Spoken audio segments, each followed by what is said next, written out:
Olha só quem apareceu. Disse Ricardo alto o suficiente para que pelo menos 3 mesas ouvissem antes de mim.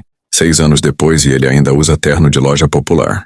Os homens ao redor dele riram daquele jeito que as pessoas riem quando já decidiram de quem é a piada antes mesmo de alguém dizer algo engraçado.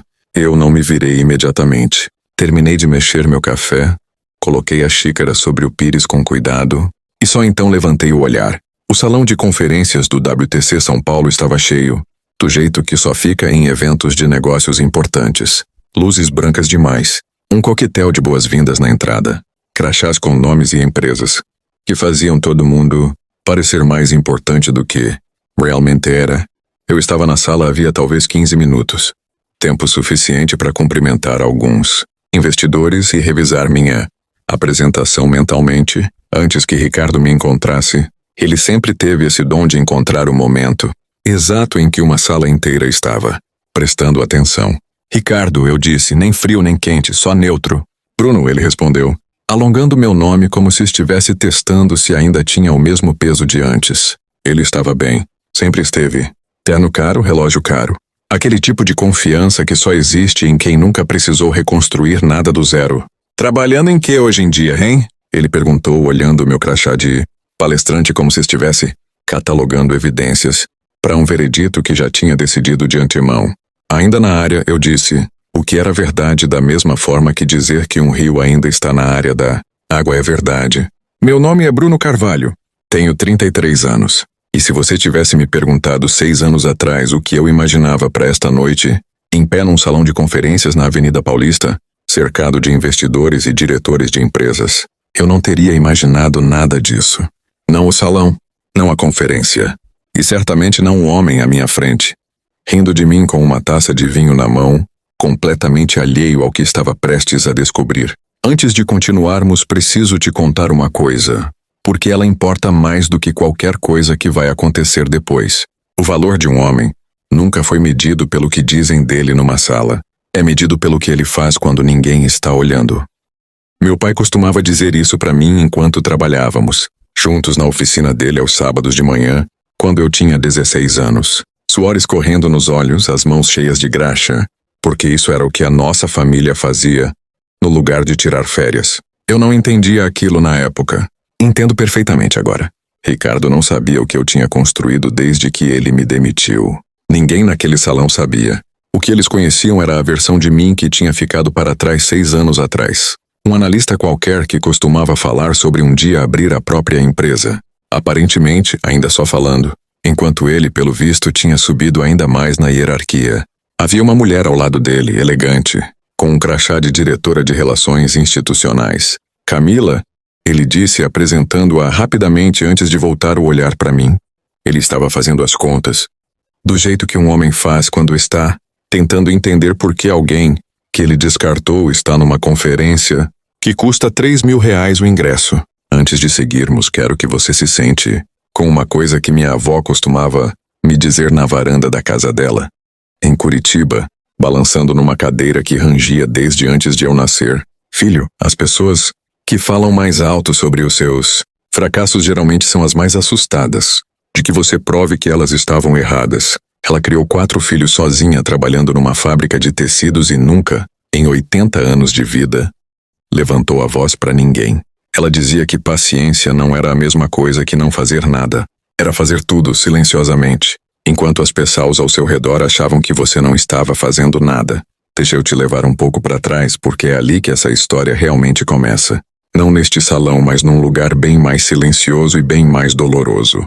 6 anos atrás eu trabalhava havia 4 anos na Andrade Consultoria, uma empresa de médio porte, especializada em gestão financeira para pequenas indústrias, com sede num prédio comercial na Rua Augusta. Eu tinha entrado como analista júnior e, com muito esforço, tinha virado coordenador de contas do time que Ricardo liderava. Ele era o diretor comercial na época, o tipo de chefe que sorria para você na frente dos clientes e te destruía em particular. Numa sexta-feira de outubro, ele me chamou na sala dele às 5 da tarde. Falou que a empresa estava passando por reestruturação.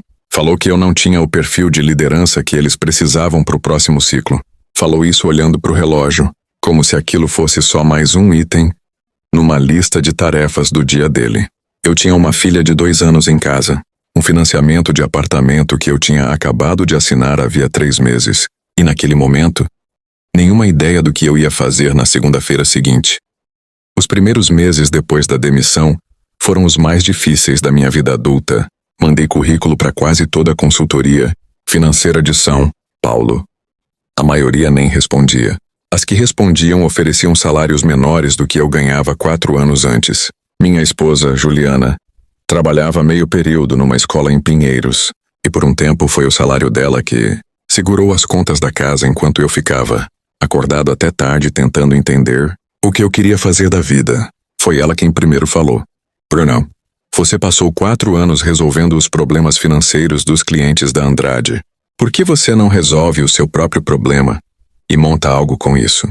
Comecei pequeno, um escritório de 30 metros quadrados alugado num prédio velho perto da Vila Mariana, atendendo pequenos comerciantes que não tinham dinheiro para pagar as grandes consultorias, mas precisavam desesperadamente de alguém que organizasse as finanças deles. Minha primeira cliente foi a dona de uma padaria no Ipiranga que estava prestes a fechar as portas por falta de controle de caixa. Em 8 meses, a padaria dela tinha 3 filiais. Foi assim, cliente por cliente, ano por ano, que a Carvalho Gestão Financeira foi crescendo, sem capital de investidor grande no início, só trabalho, indicação e madrugadas. No 3º ano, já tínhamos 12 funcionários e um escritório de verdade na Vila Olímpia. No 5º ano, começamos a fazer algo que eu nunca tinha planejado. Comprar participação em empresas menores que atendíamos, empresas que estavam endividadas, mas tinham potencial, reestruturando a gestão delas por dentro. Foi assim que, há 8 meses, meu diretor de aquisições trouxe para minha mesa um relatório sobre uma consultoria financeira de médio porte na Rua Augusta, endividada, perdendo clientes havia 2 anos, precisando urgentemente de um investidor para não fechar as portas. Eu reconheci o nome antes mesmo de abrir o relatório completo. Andrade Consultoria. A mesma empresa, as mesmas salas onde 6 anos antes, um homem olhando pro relógio tinha decidido que eu não tinha o perfil de liderança que eles precisavam. Fechamos a aquisição em 4 meses. Discretamente. Sem imprensa, sem comunicado. Os funcionários foram informados que a empresa tinha um novo investidor majoritário. Ricardo, que continuava como diretor comercial, nunca perguntou o nome. Ou talvez tivesse perguntado e ninguém tivesse achado necessário contar para ele. Voltando para o salão do BTC, você entende agora por que eu estava tão calmo enquanto Ricardo ria do meu terno, do meu relógio, da minha vida que ele imaginava pequena. 20 minutos depois daquela conversa, o organizador do evento subiu ao palco para apresentar os palestrantes da mesa sobre reestruturação empresarial. Não vim aqui para falar sobre mim, o organizador disse, mas quero apresentar alguém que a maioria de vocês não conhece pessoalmente, mas cuja empresa provavelmente já ajudou. Bruno Carvalho fundou a Carvalho Gestão Financeira há 6 anos, começando sozinho numa sala de 30 metros quadrados. Hoje, a empresa dele detém participação majoritária em 7 consultorias, na cidade de São Paulo, incluindo, e isso muitos aqui não sabem, a Andrade Consultoria, adquirida há 4 meses. Eu observei o rosto de Ricardo de perto, porque não consegui evitar. A cor sumiu devagar como uma luz diminuindo num dimmer, não como um interruptor. A taça de vinho parou a meio caminho da boca dele. Isso é brincadeira, ele disse baixinho, mais para si mesmo do que para mim. Não é, eu respondi. Você trabalha para mim há 4 meses, Ricardo. Só ninguém achou necessário te contar quem assinou o novo contrato societário. Camila, ao lado dele, olhava para ele com uma expressão que eu reconheci bem. A mesma que eu via nos olhos das pessoas quando finalmente entendiam quem realmente estava no comando. Ricardo não disse nada por um longo momento. Depois, com a voz pequena de um jeito que eu nunca tinha ouvido dele, perguntou: Você vai me demitir? Eu pensei em todas as respostas que eu poderia dar. Pensei nas madrugadas depois que ele me mandou embora. Pensei em Juliana segurando as contas sozinha. Pensei na minha filha perguntando por que eu estava em casa o dia todo. Não, eu disse. Você vai continuar no seu cargo, contanto que faça seu trabalho direito. Eu não construí uma empresa para usá-la como vingança. Construí para provar, principalmente para mim mesmo, que eu não precisava da aprovação de ninguém para valer alguma coisa. Naquela noite, voltando para casa, liguei para Juliana antes mesmo de sair do estacionamento. Aconteceu, eu disse. Ele descobriu. E como você se sentiu? Ela perguntou. Leve, eu respondi. Pela primeira vez em 6 anos eu me senti completamente leve.